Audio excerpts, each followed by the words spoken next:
ফাঁসি ফাঁসি চাই, ফাঁসি চাই। সন্তান বলল কেন? প্রশাসন জবাব দেন, প্রশাসন জবাব দেন। সন্তান বলল কেন? ওর ভাবিরা থ্রেট দিছে দিয়ে আচ্ছা ঠিক আছে চলেন জায়গা। ওরা চলে গেছে। তারপরে কিছুক্ষণ পরে শুনছি আমার স্কুলে নাকি গেছে।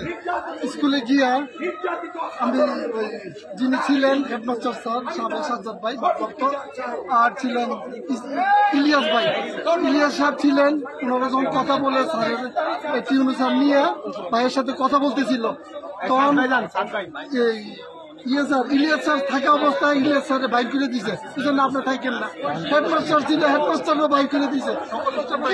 কি এমন কথা ওর ভিতরে এমন কি কথা ছিল যে আমার বাইরে সবার সামনে সে বলতে পারে নাই, মানুষের সামনে সে বলতে পারে নাই।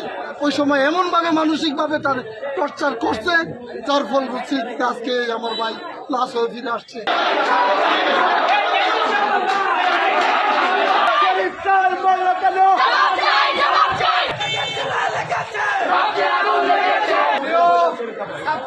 ছাত্রীরা, আমার প্রাণ প্রিয় আখাউড়াবাসী, প্রধান শিক্ষক নিয়োগ হয়েছিলেন হীরাপুর শহীদ নওয়াব মেমোরিয়াল উচ্চ বিদ্যালয়ে, কিন্তু বিগত স্বৈরাচারী সরকারের যে নির্যাতন নিপীড়ন আইনমন্ত্রী এবং আখাউড়া পৌরসভার একমাত্র সূচক এবং নির্যাতনকারী মেয়র কাজলের তাণ্ডবের যন্ত্রণায় তাকে চেয়ারে বসতে দেওয়া হয় না।